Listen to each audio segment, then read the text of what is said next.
Hoje vamos falar sobre um assunto que interessa a todos nós, enquanto cidadão, enquanto empresário, enquanto empreendedor, você que se preocupa com a geração que vem logo depois de você e cuidar realmente do planeta que nós temos. Meu nome é Silvio Custódio, sou consultor, coach e palestrante, e o tema que eu gostaria de convidar vocês para a gente conversar hoje é sobre sustentabilidade e consumo consciente. A sustentabilidade e o consumo consciente vai muito além do que a gente apenas cuidar do verde, cuidar da natureza, plantar uma árvore. Vai muito mais de uma responsabilidade, inclusive, da maneira como eu consumo na minha residência, na minha empresa. Falando para você, empresário, vai muito além do que você colocar na lição da sua empresa, na visão ou nos valores, que o meio ambiente é uma de suas prioridades. Não basta estar no papel, é preciso que esteja de fato na prática. A gente pode sentir nos dias de hoje diversos impactos ambientais que nos assustam, mas que muitas vezes a gente se esquece com muita facilidade porque não aconteceu do seu lado, não veio diretamente na sua empresa ou na sua família. A gente pode falar de enchentes, de tsunamis, elevação das marés. Nós podemos falar de situações que acontecem mais próximo de nós. Quantas vezes nós estamos passando na BR e a gente enxerga queimadas acontecendo à beira da estrada? Quantas vezes nós mesmos, donos de um terreno ou de um lote, colocamos fogo porque é mais prático para poder limpar e de repente esse fogo se alastra, traz todo um impacto ambiental. Nós temos a questão da poluição e da morte de diversos rios de grande e de pequeno porte, acidentes ambientais seríssimos que trazem um impacto para toda uma cadeia produtiva, para diversas famílias, sem contar para os peixes, para a vida aquática que existem nesses rios. Temos grandes populações ainda sobrevivendo em condições de esgoto aberto, empresas que ainda devolvem para a natureza todo um lixo sem fazer um tratamento adequado. O trânsito está um verdadeiro caos, carro com um passageiro apenas indo para um local onde outras tantas pessoas estão indo, com isso gera poluição, emissão de CO2, enfim, fica insustentável às vezes até a nossa convivência mesmo nos grandes centros urbanos.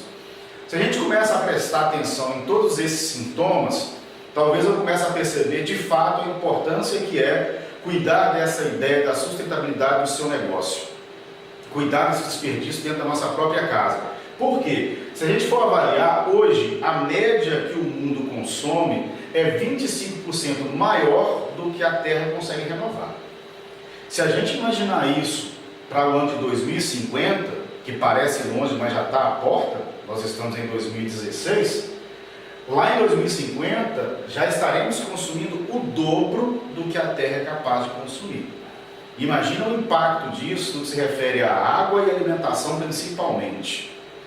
Outros dados interessantes para nos fazer raciocinar, pensar, refletir a respeito. Vamos falar sobre a questão do consumo. Se a gente imaginar em 1960, 40 anos depois, 1999, qual foi o crescimento populacional? De 3 bilhões de pessoas, chegamos a 6 bilhões de pessoas. E o consumo nesse mesmo período? Em 1960, compras em produtos, serviços domésticos, 5 trilhões de dólares. No mesmo período, 40 anos depois, 20 trilhões de dólares. Ou seja, a população dobrou e o consumo quadriplicou.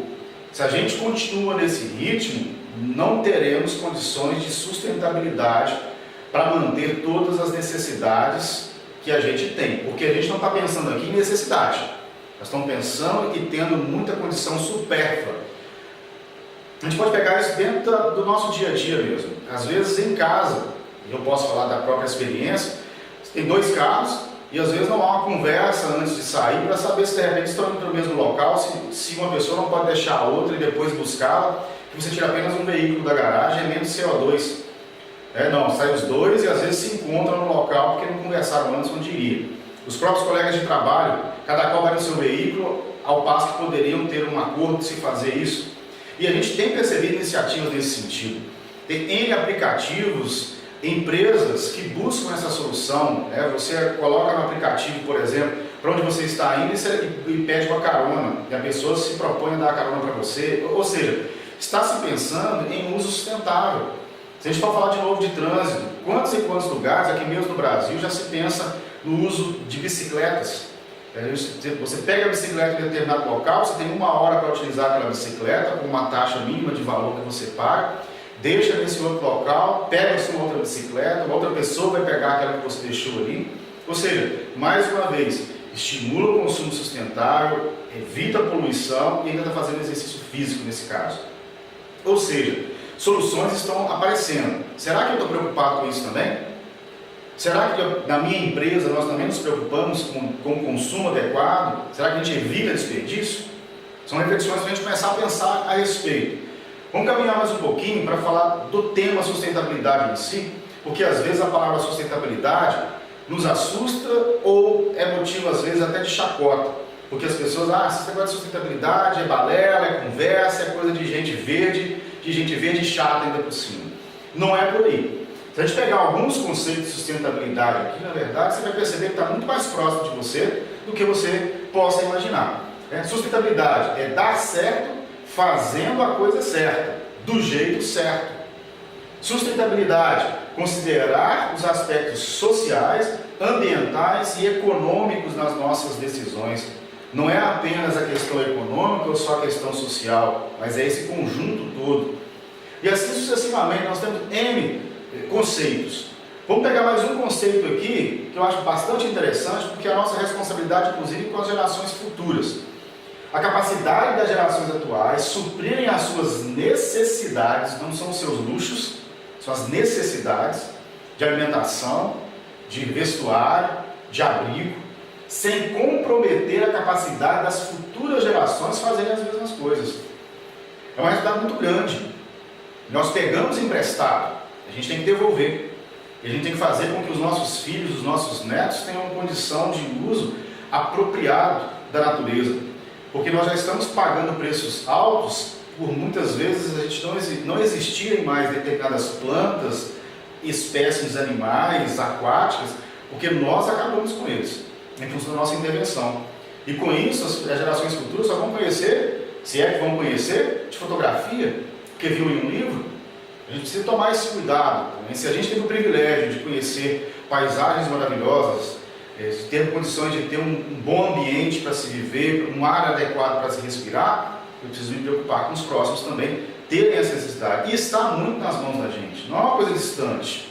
A gente tem que começar a parar de pensar, somente nós empresários, na condição apenas financeira.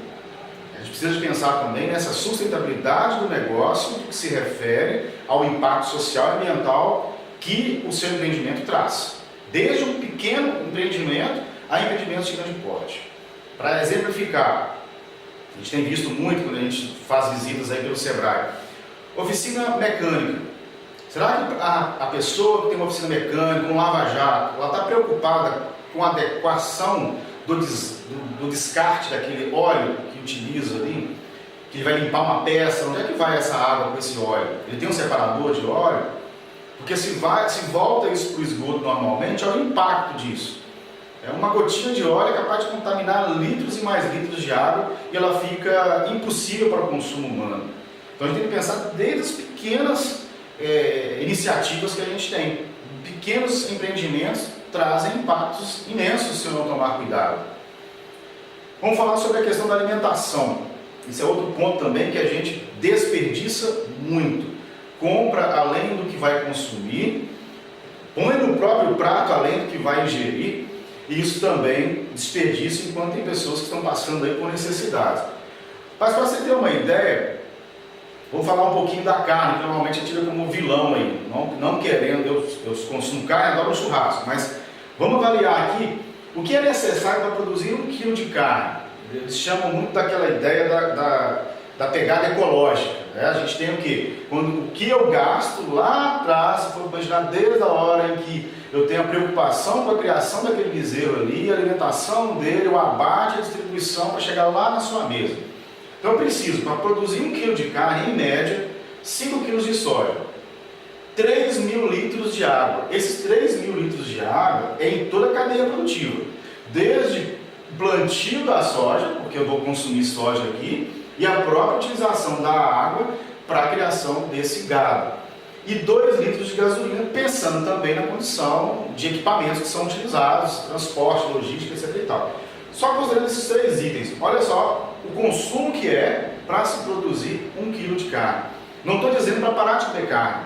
A ideia é valorize, utilize adequadamente, consuma aquilo que de fato você tem condições de consumir. Você compra demais, joga fora. Você está jogando fora, não é aquele pedaço de carne só, isso tudo aqui está indo junto. Né? Então a gente começar também a pensar no próprio consumo enquanto cidadão. Geração de lixo. Se em casa a gente gera lixo, imagine nas nossas empresas. Mesmo nos escritórios, que às vezes a pessoa pensa, mas aqui no escritório é tranquilo, eu não tenho resíduo, eu não tenho nenhum equipamento que gera óleo ou limalha de ferro, seja o que for. Não, o escritório também gera resíduos, ele também gera consumo. Se a gente imaginar só o lixo, aqui no Brasil são produzidas 210.000 toneladas anuais só de plástico filme. Aquele plásticozinho transparente que a gente usa algumas vezes para embalar alimentos. 210.000 toneladas. É 9,7% de todo o lixo produzido no Brasil. E o que a gente faz com isso? Joga no lixo comum.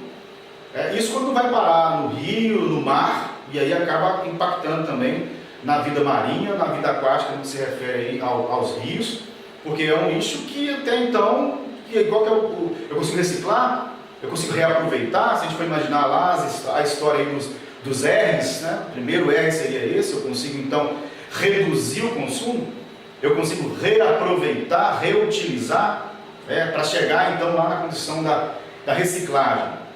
Em outro momento a gente pode falar mais adequadamente nesse sentido aí, em relação à utilização do lixo.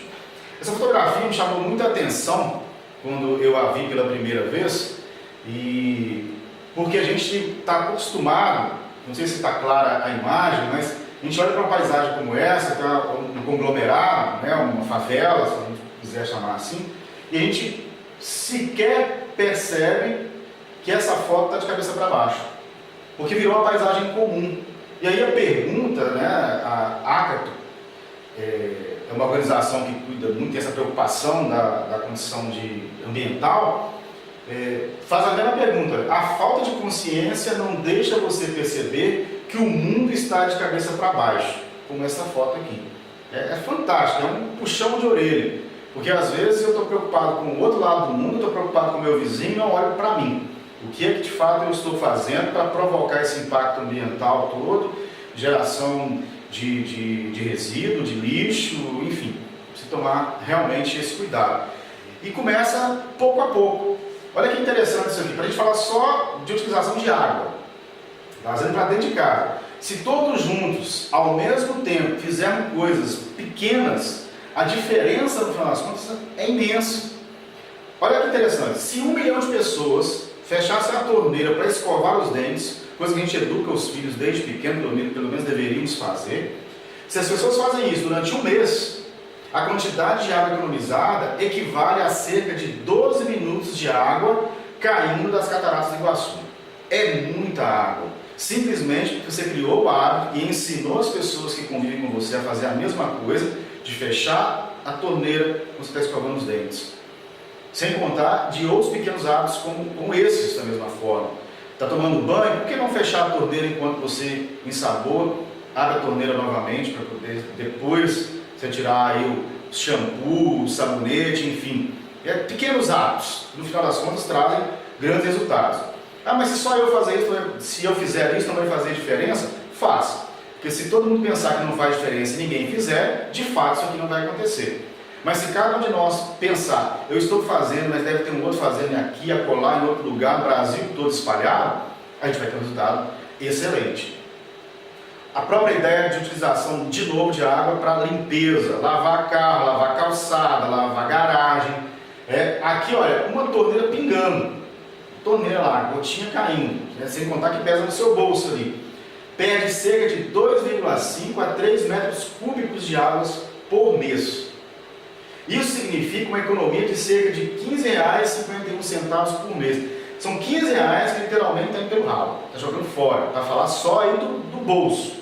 No ano, seriam economizados de 30 a 40 metros cúbicos de água. Simplesmente porque você foi lá e trocou aquela borrachinha, coisa mais simples do mundo, para a torneira parar de pingar. Simplesmente porque você fechou adequadamente. Simplesmente porque você passou em uma praça pública, tinha uma torneira pingando e você se preocupou em ir lá e fechar. É consciência ambiental, é cidadania. Ações empresariais que podem ajudar. Tem várias acontecendo já. E a gente vai começar a se questionar o que é que eu posso fazer dentro da minha empresa também. O que é que eu posso fazer pensando no que se refere ao meu negócio. Tá? A China é o maior produtor de turbinas eólicas e painéis solares do mundo. É um tipo de energia que é colocado como energia renovável e gera mais de 100 mil empregos ao ano.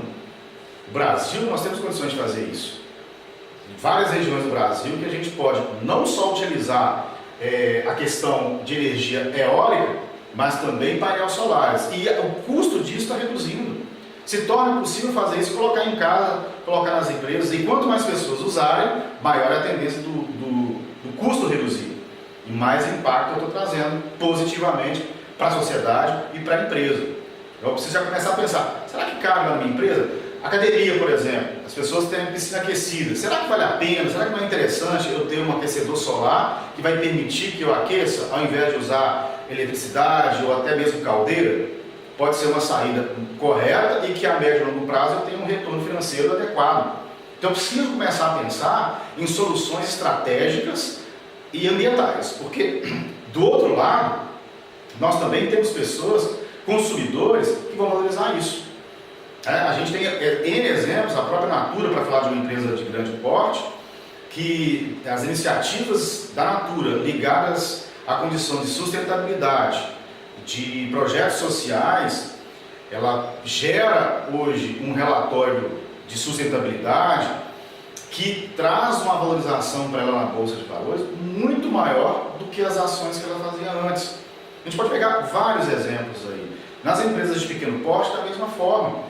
Que ação que eu posso fazer que vai trazer um benefício extra para mim, para a comunidade, que o meu consumidor vai valorizar. Eu preciso, claro, estar mostrando isso aí também. Aqui outras iniciativas que estão acontecendo. Fabricantes lançam celulares à base de energia solar.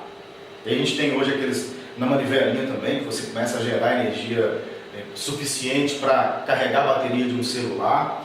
Empresas como a Sadia e a Coca-Cola inauguram fábricas verdes, que são fábricas exatamente com essa preocupação de reduzir o impacto ambiental e reduzir o consumo de energia elétrica, de água.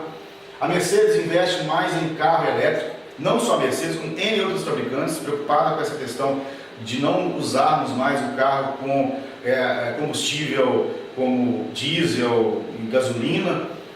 A Aço da Gerdau recebe selo verde, selo de que aquela cadeia produtiva para se fazer esse aço respeita e reduz os impactos ambientais. Resíduos dão lucro, N resíduos. O coco que é usado de repente para fazer o banco de um carro, aquela casca do coco, casca de arroz que vira um combustível, bagaço da cana que também é utilizado como combustível. Tem N tipos de resíduos. Será que o resíduo que eu gero na minha empresa eu tenho descarte adequado? Enfim, quando a gente fala de desperdício nas organizações, não são desperdícios limitados apenas às condições da água, como eu citei anteriormente, ou dos impactos ambientais gerados por resíduos. A gente tem que pensar também em qualquer atividade que consome recurso, mas não está agregando valor. E o convite que eu faço a vocês é a gente começar a pensar exatamente nesses outros desperdícios da empresa. Reúna com a equipe. Faça uma reunião com quem trabalha na sua empresa, nos mais diversos postos de trabalho. Como é que está a movimentação dentro da empresa? Será que eu estou movimentando sem necessidade? O layout está adequado? Ou não? A entrada é aqui, eu levo o equipamento acolá, depois volto aqui novamente. Ou seja, eu tenho movimentação em excesso, eu acabo perdendo tempo. Tem muito retrabalho? Por que está gerando retrabalho? É falta de capacitação das pessoas? É o equipamento que não está adequado? Precisa de manutenção? Então, isso também traz impacto ambiental, porque retrabalho, eu consumo mais energia para fazer de novo, por exemplo. Retrabalho faz com que eu gere mais resíduo novamente. Tempo de espera. Será que no meu movimento, no meu processo, tem gap? Será que tem gargalo? Eu acabo esperando demais, acumulo o trabalho aqui e aqui está ocioso. Eu preciso rever para modificar esse processo. A qualidade da execução está baixa. Quando eu vou olhar o produto final, ele não atende aos requisitos do cliente. Isso também é desperdício. Por mais que vire sucata, é desperdício financeiro, de material, que gera também impacto ambiental. São questões, aqui só alguns exemplos, que a gente pode começar a refletir e pensar em saídas para isso. A gente pode gerar projetos a partir da própria conversa com o colaborador, da própria conversa dentro da empresa. Alguns desperdícios que também vale a pena convidar essas pessoas, e aqui eu vou deixar o convite para vocês, pensarem, como que eu utilizo a água na minha empresa? Será que eu utilizo de maneira adequada?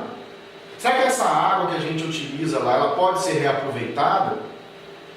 Não é só a água lá no processo de fabricação, como eu disse no escritório também, é uma torneira que você deixa às vezes aberta, porque ela está pingando ali. Às vezes a própria água mineral, eu uso copo plástico ou cada um na empresa aqui tem um copo dele, que a gente vai lá, toma água, não gera tanta descarte de plástico. Lá no caso de uma academia também, por exemplo, no meu restaurante, como que eu estou utilizando adequadamente esse recurso. E a energia elétrica? A gente tem no mínimo uma campanha adequada dentro da empresa para a utilização adequada da energia elétrica. O ar-condicionado é utilizado só na medida do necessário. O ventilador só fica ligado quando tem pessoas ali naquele cômodo, naquela sala. O computador, ele é desligado, ele fica no modo de espera, a tela fica acesa. Será que você desliga a tela quando você vai sair por um período maior? Isso tudo traz economia financeira e reduz também o impacto, torna o seu negócio mais sustentável. O reaproveitamento de papel, por exemplo, imprimir o material, primeiro pensar duas vezes se precisa imprimir. Precisa, imprimiu, é um material que é confidencial? Não, será que eu posso utilizar a parte de trás agora? São N situações para pensar. O uso adequado dos equipamentos, estou fazendo a manutenção no tempo certo, estou esperando quebrar, porque além de esperar quebrar, eu posso causar um acidente, ele pode piorar e quebrar outros itens que não aquele que não foi feita a manutenção. Eu preciso saber usar, às vezes as pessoas não sabem usar, vamos ensinar a utilização, então é importante que utilize. Como que eu estou destinando meu resíduo? Tem coleta seletiva, ela é feita adequadamente, e sem aquela desculpa, não adianta, Silvio, a gente faz a coleta seletiva aqui, quando vai recolher, mistura tudo. Faça a sua parte e cobre o poder público. Com o tempo, a gente consegue chegar lá. Não adianta também querer lavar as mãos, também não vou fazer porque lá não faz. É o contrário, faça a sua parte, outras pessoas vão ver o que você está fazendo e você serve como um bom exemplo para os demais.